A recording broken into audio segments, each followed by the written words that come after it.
Bienvenidas, bienvenidos a esta exploración. Hoy vamos a meternos de lleno, al corazón microscópico de la tecnología. Vamos a hablar de los materiales clave para fabricar los chips que, bueno, mueven casi todo nuestro mundo, ¿no? Tenemos aquí extractos de un informe técnico sobre materiales semiconductores, targets y pellets. Y nuestra misión hoy, pues, es entender qué son estos targets y pellets, por qué esa pureza tan extrema es, como dicen, casi una obsesión. ¿Y qué metales son los protagonistas silenciosos en nuestros celulares, computadoras, en todo? Así que, a entrarle. Exacto. Mira, la fabricación de semiconductores es un proceso fascinante. Imagina que estás haciendo un pastel de 1000 hojas, pero increíblemente delgado, sobre una base que es la oblea de silicio. Y en este proceso, la pureza de los ingredientes, de los materiales, es fundamental. No hay margen de error. ¿Qué tan pura? Hablamos de niveles que llaman 5 nueves, o sea, 5N, que es 99.9999% de pureza. Y a veces hasta 8 nueves, es 99.99999999%. ¡Wow! 8 nueves. Sí, imagínate que una mínima impureza, hablamos de partes por billón, puede cambiar las propiedades eléctricas y, ¡zas!, arruinar un chip que cuesta muchísimo fabricar. Entiendo. Esa pureza es de no creerse. Y todo empieza con los materiales fuente, ¿verdad? Los targets y pellets. ¿Qué son exactamente? O sea, ¿cómo funcionan? Pues mira, son las fuentes de material para un proceso clave que se llama deposición física de vapor, o PVD por sus siglas en inglés. Los targets son, digamos, bloques sólidos del material que quieres depositar, pero súper puros. Se usan en una técnica que se llama sputtering. Sputtering. ¿Cómo es eso? Es como si bombardearas el target. Dentro de una cámara de vacío, le disparas iones, normalmente de un gas como el argón. Estos iones golpean el target y desprenden átomos del material puro. Esos átomos viajan y se depositan formando una capa finísima sobre la oblea de silicio. Y fíjate, hasta cómo está hecho el target por dentro, su densidad, la estructura de sus granos afecta la calidad de la película final. Es muy preciso. Ok, sputtering bombardea. ¿Y los pellets? Los pellets son diferentes. Son como pequeñas piezas como grajeas, también de material muy puro. Estos se usan en otro método PVD llamado evaporación. Aquí, en lugar de bombardear, calientas los pellets en vacío hasta que se evaporan, se hacen gas. Y ese vapor luego se condensa sobre la oblea, que está más fría, formando la capa. Y hay distintas formas de evaporar. Sí, claro.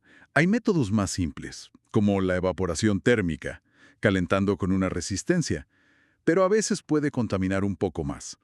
Y hay métodos más sofisticados, como usar un haz de electrones, el E-beam, que logra mayor pureza y sirve para materiales que necesitan temperaturas altísimas para derretirse y evaporarse. Entendido. Sputtering es bombardear, evaporación es calentar y condensar. Muy claro. Ahora, vayamos a los materiales. ¿Qué metales son los más usados en estas pinturas microscópicas? Pues el rey actual para las interconexiones, o sea, los cables dentro de los chips más avanzados, es el cobre, el Q. Su gran ventaja es que conduce la electricidad súper bien. Tiene muy baja resistencia. Eso significa velocidad. Suena perfecto. ¿Alguna desventaja? ¿O por qué no se usó desde siempre? Ah, porque tiene un problema. El cobre es medio travieso, digamos. Tiende a difundirse, a moverse hacia el silicio de la oblea.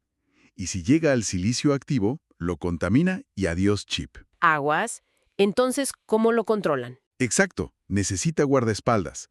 Se usan capas de barrera, hechas de otros materiales, para mantener al cobre en su lugar, para que no se filtre. ¿Y qué materiales son buenos guardaespaldas? Ahí es donde entran otros metales.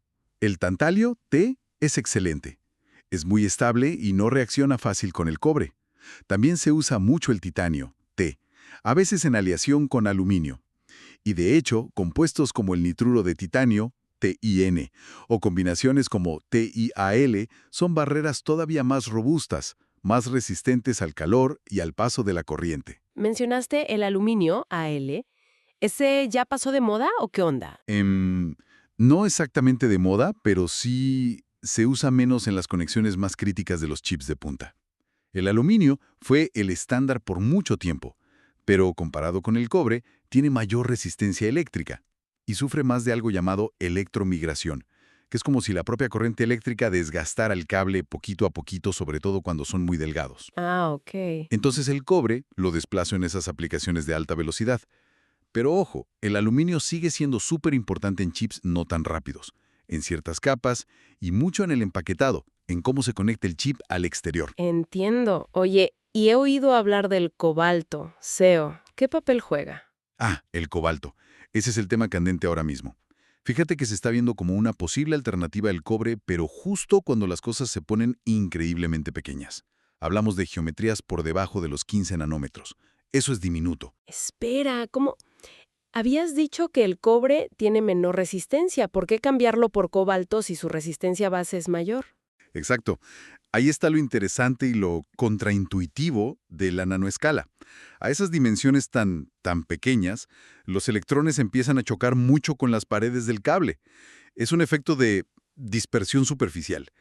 Y resulta que el cobalto, aunque su resistencia intrínseca es un poco mayor, sufre menos de este efecto de dispersión que el cobre en cables ultrafinitos. O sea, O sea que, en la práctica, a esa escala nanométrica, la resistencia efectiva del cobalto puede terminar siendo menor que la del cobre.